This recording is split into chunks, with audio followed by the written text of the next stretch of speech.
Good morning বন্ধুরা, আশা করি আপনারা সকলে খুব ভালো আছেন এবং সুস্থ আছেন।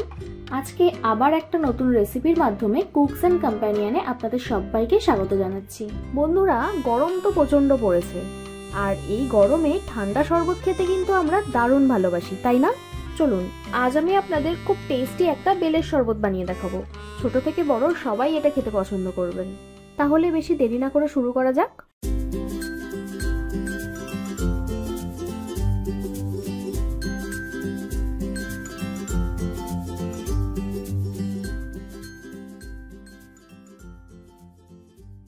প্রথমে আমি একটা পাকা বেল নিয়ে নিয়েছি। এবার এটাকে একটা যে কোনো ভারী জিনিস দিয়ে ফাটিয়ে নেব।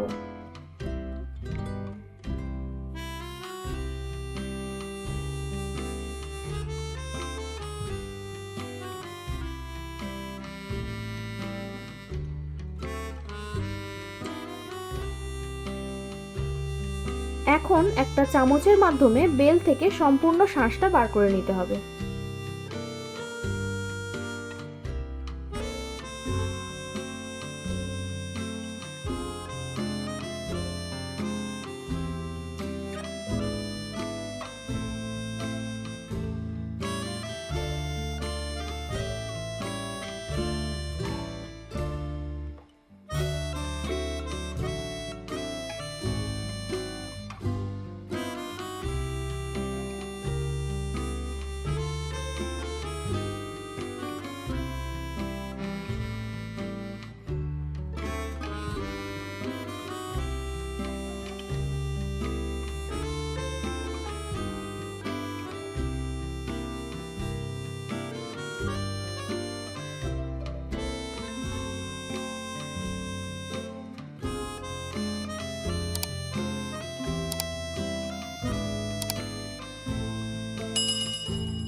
বেলের শাঁসটাকে এবার একটু ছেঁকে নিতে হবে, তার জন্য সামান্য জল দিয়ে চটকে একটু নরম করে নিচ্ছি।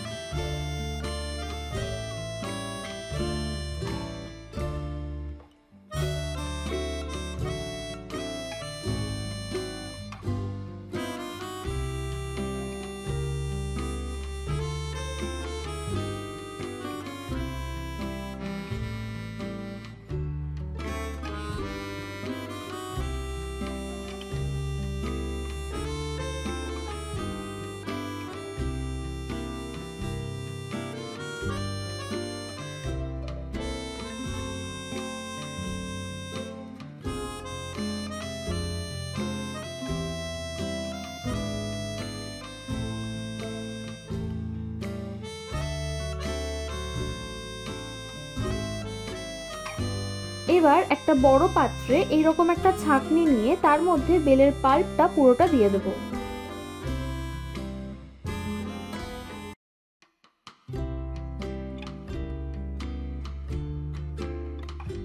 তারপর চামচ দিয়ে এইভাবে নাড়তে থাকলেই বেলের পাল্পটা দানা আর ছিবড়ে থেকে আলাদা হয়ে যাবে।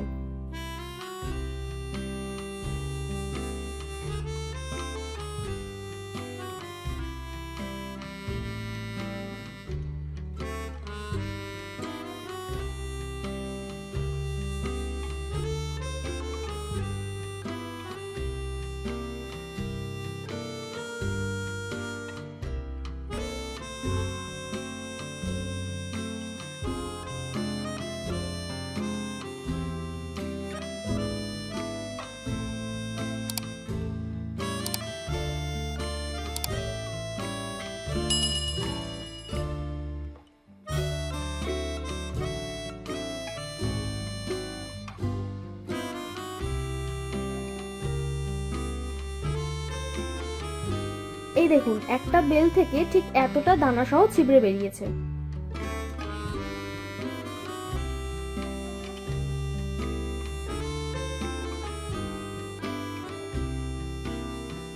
এই পাল্পটা দিয়ে আপনারা জুস, স্মুদি, আইসক্রিম এছাড়াও আরো অনেক রকম রেসিপি বানাতে পারবেন। যাই হোক, আমি আপাতত জুসটাই বানিয়ে দেখাচ্ছি। মিষ্টির জন্য এতে সামান্য গুড় দিচ্ছি, তারপর একটা লেবুর রস। আপনারা মিষ্টির জন্য এতে চিনিও দিতে পারেন, আবার চিনি বা গুড় দুটোই অ্যাভয়েড করতে পারেন, কারণ পাকা বেল এমনি মিষ্টি হয়।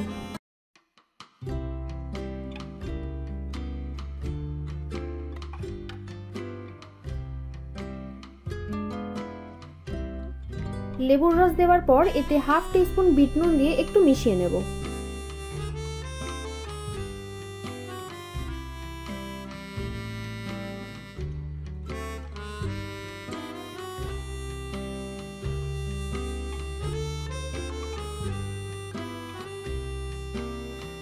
তারপর এতে পরিমাণ মতো জল দিচ্ছি।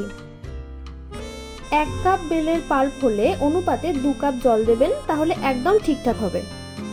তারপর এটাকে ভালো করে মিক্স করতে থাকুন।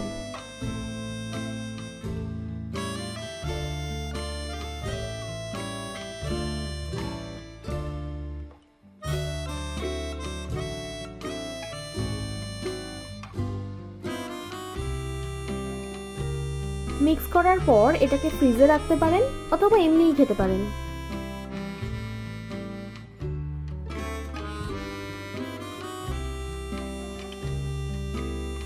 দেখুন কতটা সুন্দরভাবে বেলের শরবত তৈরি হয়ে গেল। বাড়িতে কোনো অতিথি আসলে তাকেও এটা বানিয়ে খাওয়াবেন। এই গরমের জন্য খুবই ভালো আর টেস্টি একটা ড্রিঙ্ক। শেষে আমি উপর থেকে একটু বিট নুন ছড়িয়ে দিচ্ছি। আপনারা বাড়িতে অবশ্যই বানাবেন। ভিডিওটা ভালো লাগলে একটা লাইক করবেন আর সাবস্ক্রাইব করে আমাকে আরও উৎসাহ দিন, যাতে এই রকম ভালো ভালো রেসিপি আপনাদের কাছে প্রতিনিয়ত আনতে পারি। আমি রান্নায় যা যা উপকরণ ব্যবহার করেছি সেগুলো আপনারা ডেসক্রিপশনে পেয়ে যাবেন। আমার বানানো রান্নাগুলো এতক্ষণ সময় নিয়ে দেখার জন্য আপনাদের সকলকে অসংখ্য ধন্যবাদ। ভালো থাকবেন, সুস্থ থাকবেন, আবার দেখা হবে নতুন কোনো রেসিপির সাথে।